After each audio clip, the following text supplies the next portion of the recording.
In the north of India, there is a land where winter closes the roads for months. The air here is thinner. Houses are built like thermoses. In winter, the river becomes a road.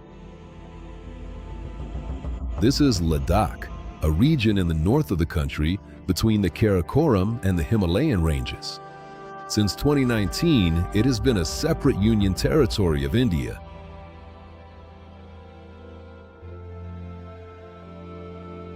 The total area is about 59,000 square kilometers, almost 1.5 times the size of Switzerland. The population is around 290,000 people. The population density is about 5 people per square kilometer.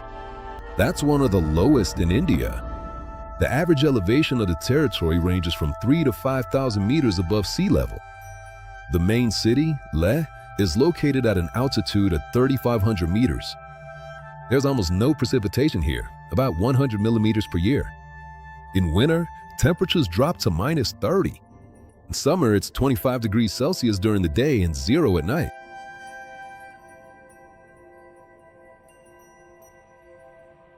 Most of the territory is a high-altitude, cold desert. Vegetation's almost non-existent. The air here dries out your throat. The sun burns your skin even on a cold day. Houses are constructed quite low to the ground, and windows are designed to be relatively small. Here, your body first has to get used to the altitude. The house keeps warm with thick walls. Water comes from the glacier. In winter, the road turns to ice.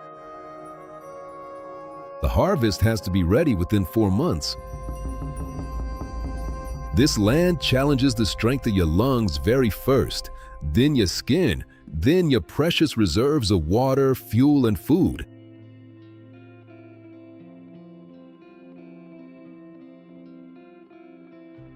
You step off the plane and Leh. The first step feels normal, the second too. By the third, you start to feel dizzy. By the 10th step, you realize you're out of breath. You're just standing on the asphalt, not running anywhere. There's nothing to breathe. Leh Kushok Bakula Airport is at an altitude of 3,256 meters. It's one of the highest civilian airports in the world. At this altitude, atmospheric pressure is a third lower than at sea level. Every single breath you take contains roughly 30% less oxygen. For the first 48 hours, newcomers suffer from altitude sickness, headache, nausea, weakness, insomnia, lost appetite. Doctors in Leh recommend that newcomers spend a few days acclimating before going higher. Tourists are advised not to leave their hotel for the first 2 days after arrival, to drink plenty of fluids, avoid heavy food, and not to consume any alcohol. Severe cases of altitude sickness, pulmonary or cerebral edema, can be fatal within hours. The only way to save someone is an urgent descent or a hyperbaric chamber. The local people have physiologically adapted over generations. Ladakhis have larger lung capacity, higher hemoglobin levels, and a different metabolism.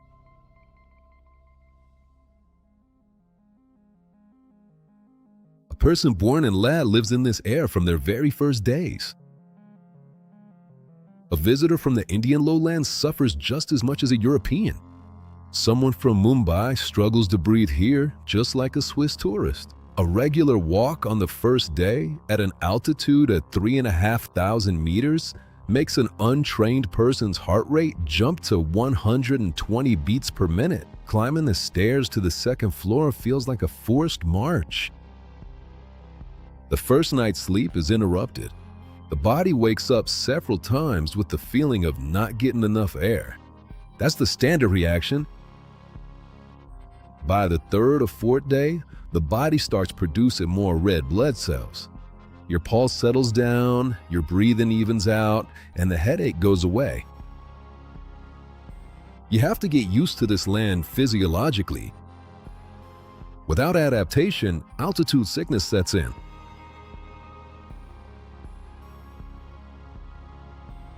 you walk through a village in Ladakh. The houses are low, crouched close to the ground, with thick walls and tiny windows. Balconies aren't needed here. Expansive glass windows allow for the escape of the heat, and open verandas are easily swept away by the wind.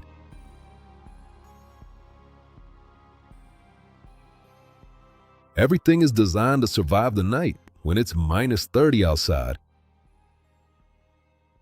A traditional Ladakhi house is built from clay, straw, and stone. The walls are between 1/2 meter and 80 centimeters thick. The main material is unfired clay brick, a mixture of earth, straw, and water. It dries in the sun and costs nothing. The house has 2 stories. The first floor is a cow shed. The second floor is the living quarters.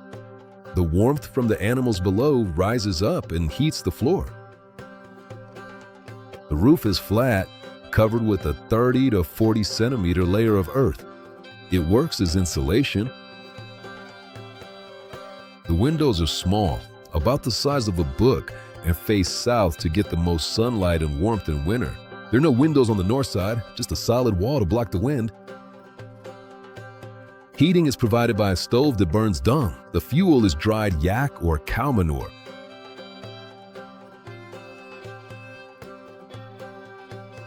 Firewood is too expensive in this treeless desert. Large stocks of dung are dried on the roofs for the whole winter. Neat rows of brown patties lie in the sun since summer. Inside the house, the temperature in winter stays around 5 to 10 degrees above zero, while outside it's -25. A 30-degree difference is achieved without electricity. The kitchen's the center of the home.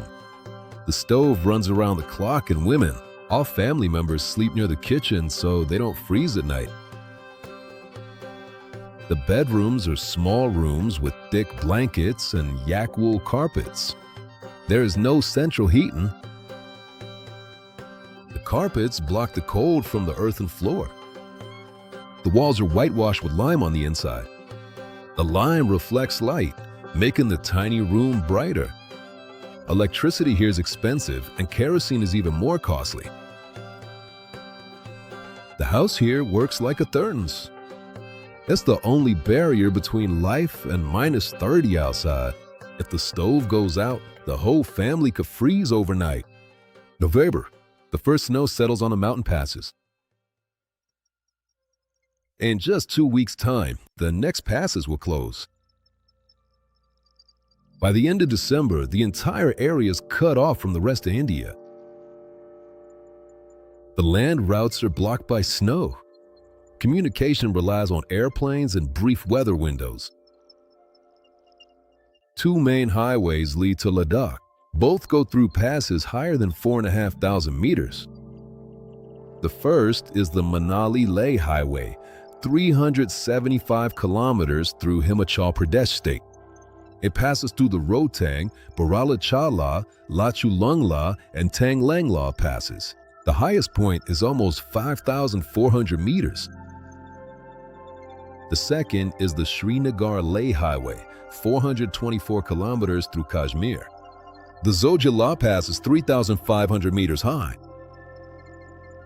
Both roads are closed for the winter. The Manali-Leh Road is closed from mid-October until the end of May. The Srinagar-Leh Road is closed from November to April. Sometimes the opening is delayed until June. For 8 months of the year, Ladakh is connected to the rest of India only by air. Leh Airport operates only a few hours a day. Because of the air density and altitude, planes land only early in the morning. After 10 in the morning, wind and clouds make landing dangerous. In winter, flights are often canceled for several days in a row. People sit in the airport for days waiting for a weather window. All food, fuel, building materials, and medicine are brought in during the summer when the roads are open and stored until the next season. Every family calculates their supplies in advance for 8 months. Bags of rice, bags of flour, a canister of kerosene meet in the ice house. In the big stores in Leh, lines form in the fall. People buy everything in bulk. Their grandparents worked the same way 100 years ago. If you forget to stock up in the summer, you can't buy it in winter. The next delivery only comes after the road opens.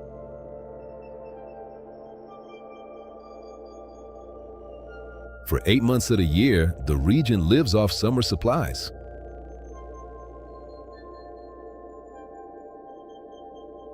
In Zanskar, the deepest valley in Ladakh, the pass is closed by snow in winter.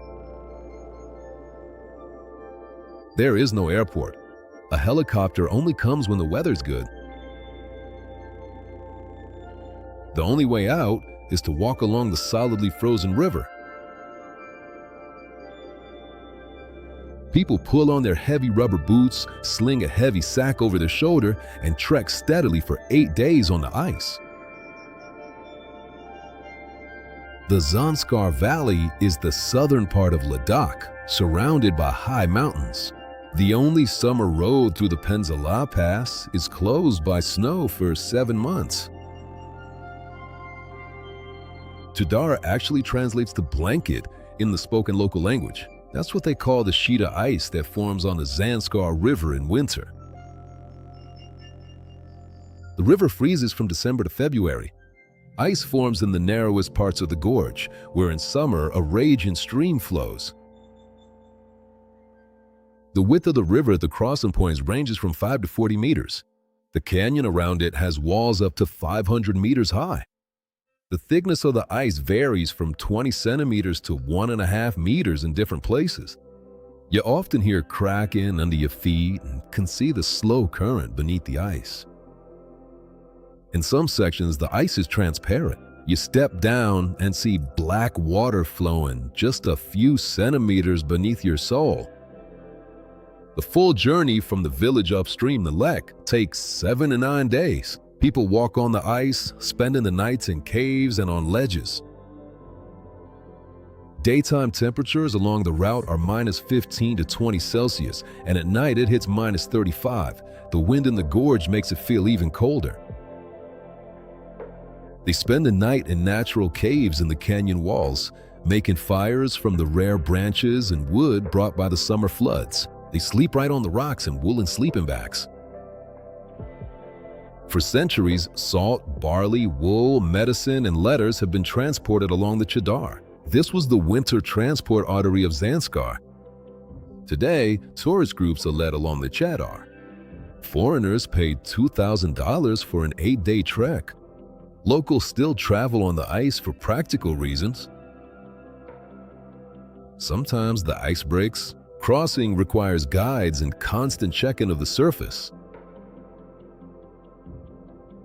People walk on frozen water that can give way beneath their feet. They go because there is no alternative.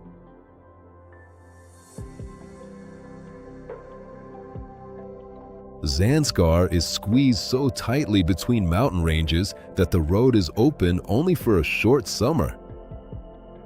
The cliffs rise a kilometer above your head. The sun rises at 10 in the morning and disappears at 4 in the afternoon because the peaks block the horizon. The closest available specialist doctor could potentially be a 5-day walk away. The Zanskar Valley is located in the southern part of Ladakh. Its total area is about 7,000 square kilometers. The total population is approximately 14,000 people. They live in about 30 villages scattered throughout the valley. The main settlement is Padum, with about 1,500 residents. It's the administrative center of the valley.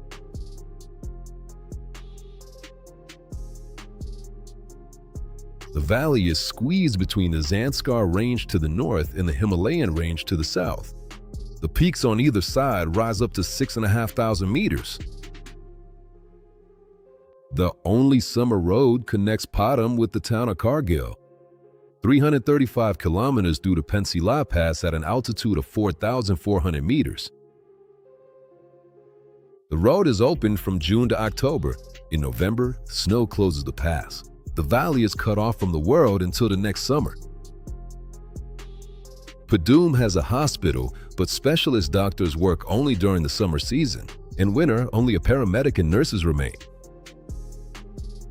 Serious cases require evacuation by helicopter. It doesn't always fly, only in clear weather and only during daylight hours. An urgent operation in winter depends on the weather, the helicopter, and several hours of clear skies. There are several ancient Buddhist monasteries in the valley: Karsha, Phuktal, Bardin, Stongdae. Some were founded more than 1,000 years ago.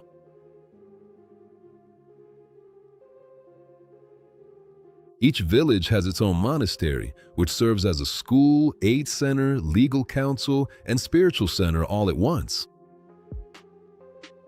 Senior high school classes are regularly held in Padum or Kargil. Families see each other less often when the road is closed by snow. Electricity reached the remote villages only after 2010. Some villages still don't have a stable supply. People here live inside a stone trap. You can only leave in the summer by a single road, or in winter over the ice, or by helicopter if it comes.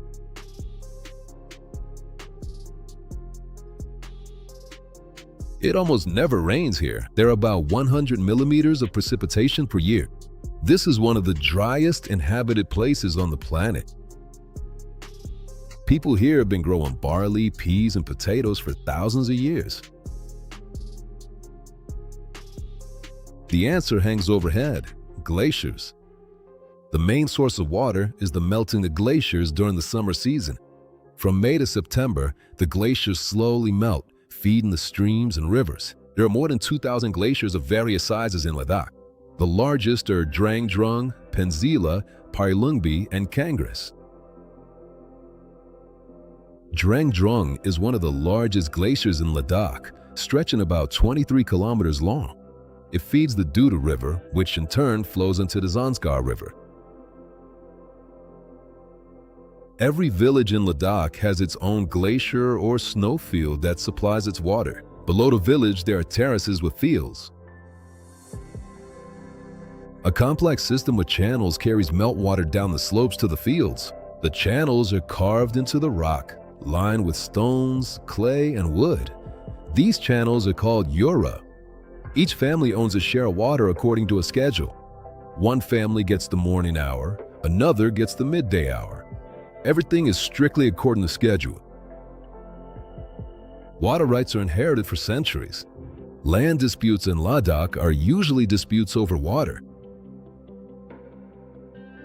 The melting season is a short window from mid-May to the end of September. In 4 months, they have to plant, grow, and harvest enough crops for the whole year.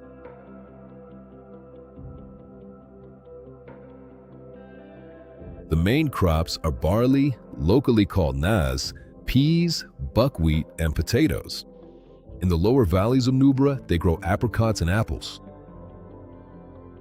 Barley manages to ripen during the short summer thanks to a variety adapted to the altitude.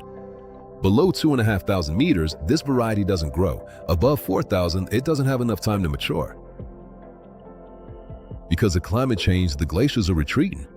According to Indian scientists, over the past 40 years, the glaciers of Ladakh have lost about 15 to 20% of their mass. Some small villages have already lost their glaciers completely. Residents are moving away or searching for new sources of water. Everything that grows here depends on what happens to the glacier 10 kilometers away. When the glacier retreats, the village runs out of water in May.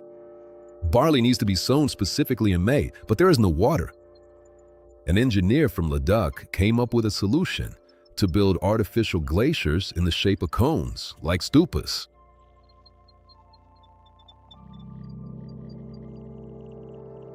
Made of ice, 20 meters high.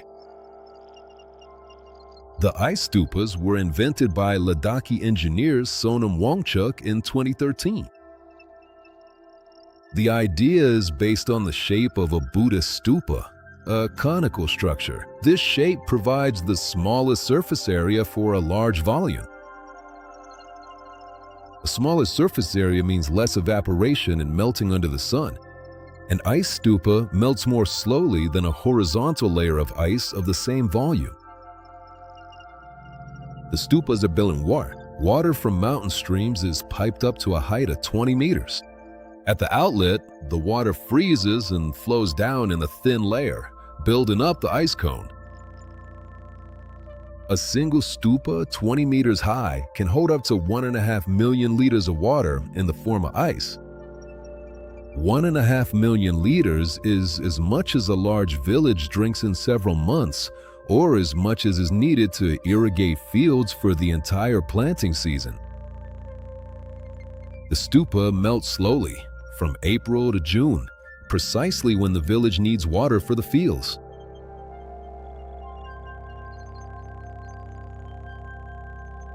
The first experimental stupa was built in the village of Phiang. After that, dozens more were built all across Ladakh. The technology is simple. All you need is a pipe, a stream higher up the slope, and sub-zero temperatures in winter. No electricity is needed, no pump is required. The water rises on its own thanks to the difference in elevation. Building one stupa takes several weeks. The main task is installing a pipe and setting the water spray point at the right height. Sonam Wangchuk received the Alternative Nobel Prize for this project in 2018. The technology has spread to Kyrgyzstan, Switzerland, and Chile. That same Wangchuk founded the Segmo Ulahe School. The school trains young engineers for life in the cold desert. The people living in this desert developed a clever method to store water as ice until planting season.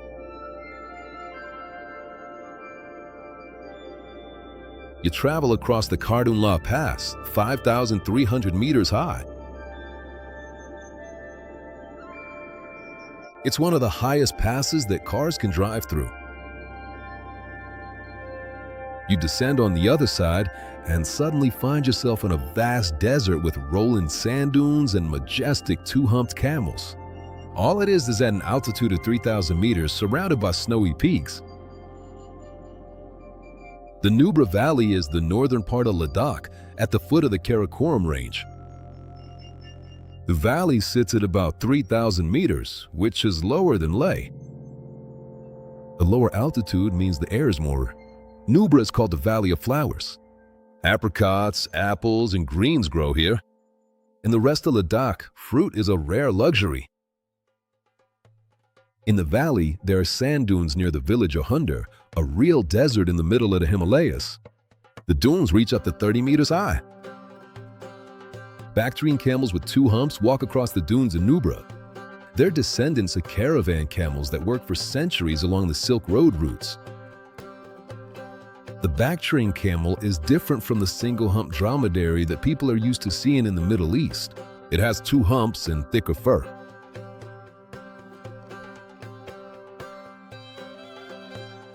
It can withstand temperatures as low as -40 degrees and is adapted to the cold desert.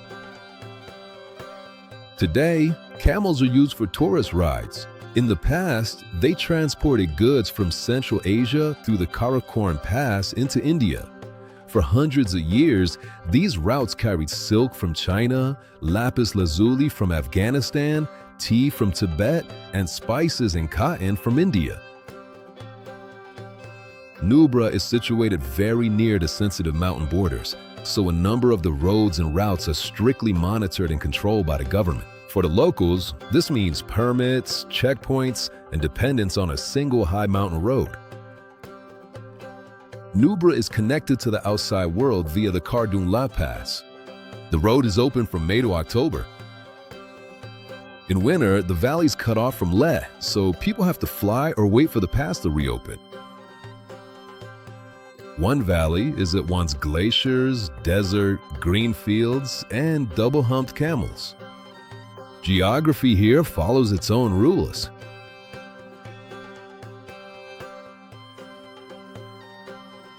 On the eastern plateaus of Ladakh, where trees don't grow, people still live.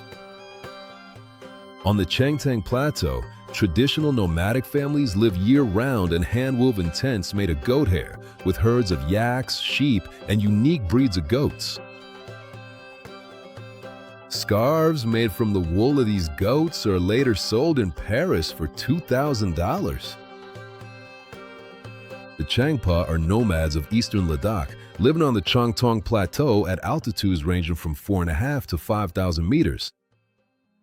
Their total population is about 5,000 people. They live in small communities of 10 to 20 families. Their livelihood is based on herding, yaks, sheep, horses, and most importantly, Pashmina goats. The Pashmina goat is a local breed. A fine undercoat grows beneath the coarse hair in winter to protect against the cold. In spring, the undercoat is combed out by hand with a comb. One goat produces between 120 and 200 grams of undercoat per year. This undercoat is used to make pashmina. Pashmina is considered one of the finest and most expensive types of wool fiber.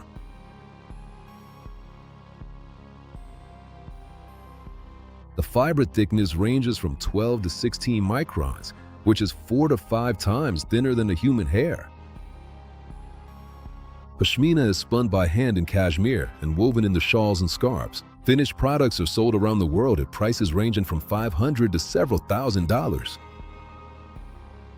Fine pashmina can be easily compressed in the palm of your hand. The price increases after spinning, weaving, and selling in big cities. A Changpa nomad receives between 8 and 15,000 rupees per kilogram of down, less than $200. For the same fiber in a finished product, people pay 10 times more. The Changpa live in black tents made of goat hair, called reb. They set them low to the ground, weighing down the edges with stones to protect against the wind. They migrate along routes divided among different clans. The summer pastures are higher up, while the winter ones are in sheltered valleys. Twice a year, they move from the summer camp to the winter one and back again. They pack up the tent, load it on the yaks, and travel for several days to a new place.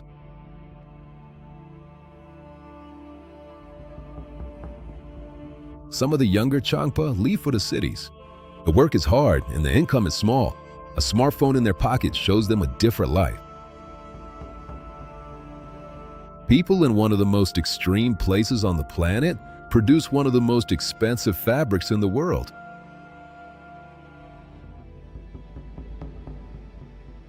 In Ladakh, food relies on barley, fat, salt, and hot tea. The body needs it before dawn. It has to warm, nourish, and keep for a long time. It gives the body fat, salt, and warmth at minus 30 degrees. The main crop in Ladakh is barley, the only grain that manages to ripen during the short summer at such an altitude. Barley is roasted and ground into flour. This flour is called tsampa. It's the staple food for the locals. Tsampa is mixed with hot yak butter, salt, and tea. The result is a dough that's eaten by hand. It's the main food for shepherds and travelings. 1 kilogram of tsampa provides about 3,500 kilocalories.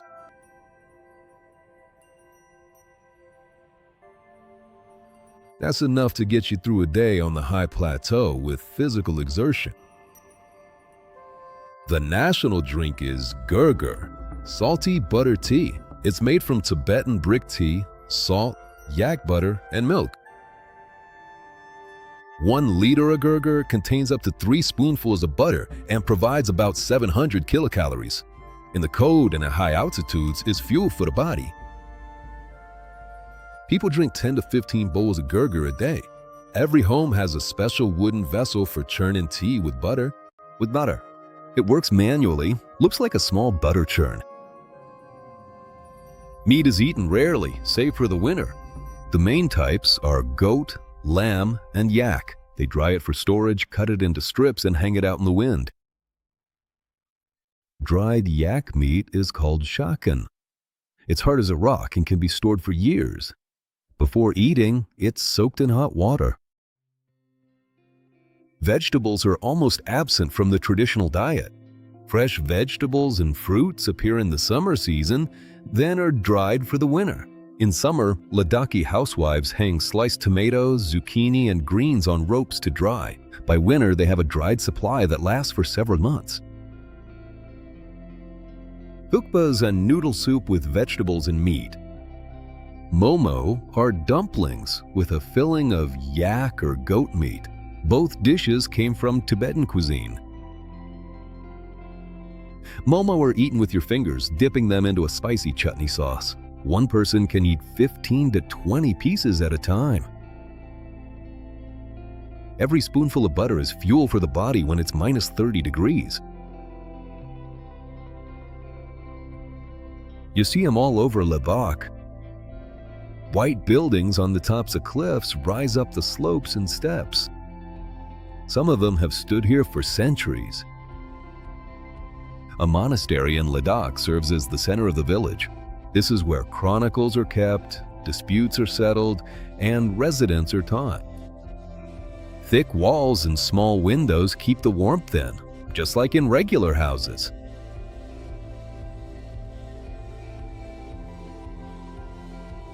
Dozens of large monasteries are scattered throughout the region.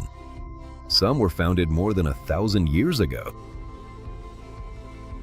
Hemis is the largest and wealthiest monastery in Ladakh.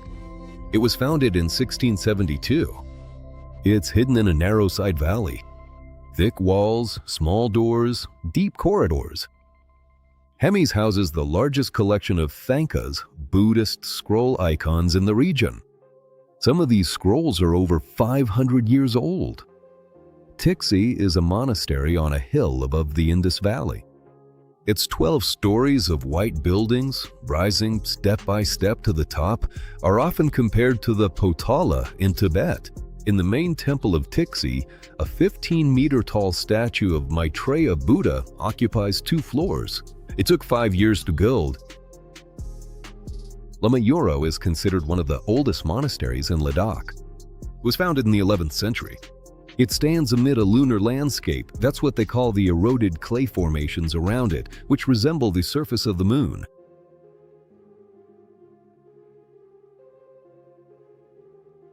The buildings of Lamayuro cling to the dry slopes. The earthen walls blend into the mountain. Phuktal is a monastery in Zanskar, built into a sheer cliff, and it seems to hang in the air. It can only be reached on foot. The journey is several days. The monks of Phuktal live in caves around the main temple. Some of the monk cells have remained unchanged for 500 years. Monasteries have schools, archives, councils, and places that provide help to local residents. Every year, major monasteries hold mask festivals called Chechu. Monks dance in heavy wooden masks of deities and demons. Crowds gather from all the surrounding villages. The monasteries still stand. There are fewer and fewer young monks. The cities are drawn away the new generation faster than the villages can hold on to them. 1,000 years ago, caravans passed through Leh, from Xinjiang to India, from Tibet to Kashmir, from Samarkand to Delhi.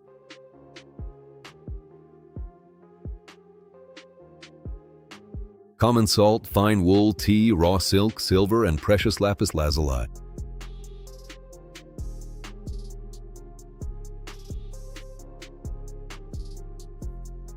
Leh was a key stop on the route between Central Asia and the Indian subcontinent from the 8th to the 20th century. The main caravan routes pass through 2 mountain passes, the Karakoram Pass, 5,540 meters, and the Sisurla Pass, 5,300 meters. The Karakoram Pass connected Leh with Shenzhen. The journey took about 40 days one way. On this route, silk, tea, silver, and lapis lazuli entered India, while cotton, rice, spices, and English goods returned. The caravans consisted of Bactrian camels, horses, and yaks. A single caravan could include up to several hundred animals. Crossing the Karakoram Pass was a true test of endurance. Icy winds, blinding sunlight reflecting off the snow, thin air, and no feed for the animals for several days. Traces of animals that perished can still be found along the old routes. Merchants traveled in groups of several people, hired local guides, and slept in stone shelters built by previous caravans. Trade across the Karakoram Pass completely stopped in 1949. After the border was closed, the caravans ceased to travel. Leh lost its role as the main transshipment hub. The villages that depended on the caravans lost their main source of work and trade. The Leh Palace was built in the 17th century. Its 9 stories rose above the old bazaar and caravan courtyards. The palace was used by the Ladakhi kings until the 19th century. After the region was conquered by the princely state of Jammu in 1842, the dynasty moved into private homes. The palace stands empty. A region that had served as a crossroads for 1,000 years turned into a dead end. After 2019, Ladakh received a new administrative status. Decisions are increasingly coming from Delhi. Local residents are demanding protection for their land, water, and pastures. Tourism is expanding faster than the old villages are able to adapt. Until 2019, Ladakh was part of the state of Jammu and Kashmir. In the summer of that year, the Indian Parliament split the state into 2 union territories. Ladakh became a separate one. The initial reaction of the Ladakhis was positive. Many had long wanted to separate from Kashmir and be independent. A year later, disappointment set in. Being a separate union territory means governance without a local legislative assembly, without its own government, and without the right to make laws locally. The main voice of the movement to protect the region is Sonam Wangchuk, the engineer behind the ice stupas. He leads public campaigns in support of demands for land, water, and pastures.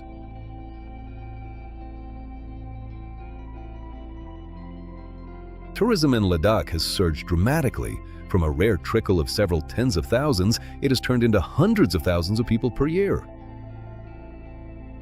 The tourism boom has changed Leh beyond recognition. Hotels, cafes, souvenir shops. Young Ladakhis work as guides and drivers. The older generation looks on and can't understand what's happening to their hometown. Young people are leaving en masse for Delhi, Chandigarh, and Mumbai to study and work. Only a few come back. The average age in the villages is rising. The old way of life in Ladakh is shrinking rapidly. With each generation, fewer people live by the old rules and more by the rules of Greater India. A place that had survived for 1,000 years in isolation now finds itself subject to decisions made far from these valleys. At dawn, the family opens the channel with glacial water. In the house, they stoke the dung-fueled stove again. A Changpa nomad checks the ropes on the black tennet.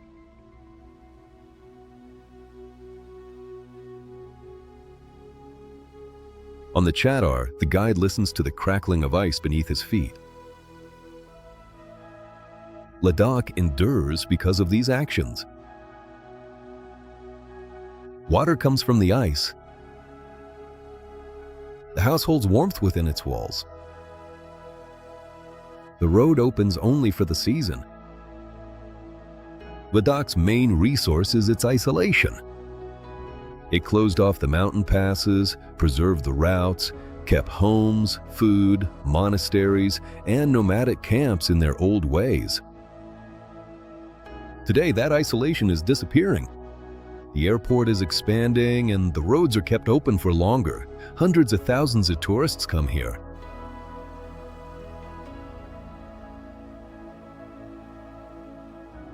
There are still villages here where, in winter, people wait for the river ice to open up. Nomads still follow their goats across plateaus higher than 4,500 meters. Monasteries are still fully operational here, predating many modern countries. People live where India turns into a cold desert.